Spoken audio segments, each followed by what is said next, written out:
Well, President Obama thinks raising taxes on the rich is the answer to the nation's $16 trillion debt problem, but Americans disagree. According to a Reuters poll, more voters say cutting government programs is the answer, not raising taxes. Time to bring out our panel. Yu-dee Chang is the chief trader and sole principal at Ace Investment Strategists in D.C. Carol Roth is a best-selling author and business expert in Chicago. And Monica Crowley is a radio talk show host. Monica, let's start with you. Yeah, and you know what? This is not the first poll to show this. Poll after poll for years now have shown that the vast majority of the American people say that the solution to our annual deficits and the solution to the national debt crisis is to reduce spending. It's not to raise taxes. And remember that the Tea Party actually grew out of this movement that Americans are taxed enough already, which is what the word T stands for, which is why it's no longer just sort of an incipient movement, but which is why it represents mainstream America. Yu-dee, weigh in here, sir. I mean, do you agree with the majority of Americans? Well, first of all, we get it, right? So we want to raise taxes, just not mine. We want to cut spending, but just not my program. Well, with that said, like Monica said, no doubt about it, surveys have shown month after month, most Americans says, hey, cut spending. I don't want to be supporting the Secret Service relaxation program somewhere. Or maybe the...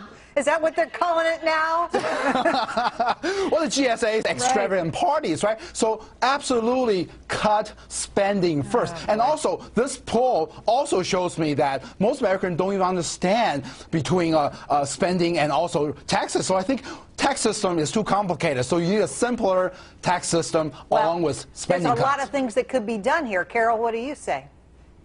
So going on Yu-dee's simple thing, imagine this were your household and your kid, you said spend $20 on the credit card and he goes and racks up $20,000 of credit card debt. The same thing's happened here with the government. They're racking up $16 trillion of credit card debt and the taxpayers are on the hook for it. So how would you solve it with your kid? You would say no more spending. The same thing with the government. If it makes sense in your household, it should make sense for the American people, Gerri. Amen and amen. Okay, let's talk about hair.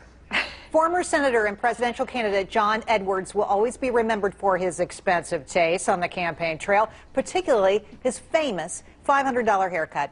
But say no more, he was just seen taking his strands to the pros down at Supercuts in Raleigh, North Carolina, spending just $13. And I think it looks fantastic. You know, Monica, what do you say? You can't even tell the difference, right? The $500 haircut looks exactly the same as the Supercuts. Big fan of Supercuts, by the way. Listen, this is a guy who imploded for a lot of reasons. But remember, the first sort of mini scandal with John Edward was that great YouTube video of him touching up his hair before a television interview, and they set it to the song I Feel Pretty. And after that, he was doomed. And then, of course, now he's on trial for a whole variety of reasons. But most Americans, even most Democrats, realize that this guy is a total dirtbag. Well, Carol, good hair or not. I don't know if you agree with total dirtbag, but what do you say about this? $13, that's a good deal. I think $13 is a phenomenal deal, and I think that his previous haircut at $500 was a really bad deal, and it just goes to show that politicians who are really good at spending money aren't so good at investing and allocating capital, and perhaps we need to get some extreme couponers in Congress because a $12.95 Supercuts deal seems like a really good one to me, Gerri. Yu-dee, what do you spend? Well, I don't know what I spend, but I think he looks pretty. As a matter of fact, what do you spend, Yu-dee? What do you spend on your fabulous hair? $14.95. Actually, he looks so pretty. The fact that I don't think. Off, Yu-dee. Yeah, actually, you know what? His next haircut is going to be even cheaper. It's going to be free in federal prison. Wow. As a matter of fact, I think he looks a little too pretty to be surviving in federal prison. Maybe he should toughen up a little bit, you know, shave his head, maybe do a Fu Manchu, and maybe get some tattoos. Says, I don't know, some slogan, maybe two Americas or something. All right. Yu-dee, Carol, Monica, thanks for helping us out tonight. Great job, as always. We love this panel. You guys rock. Thank you.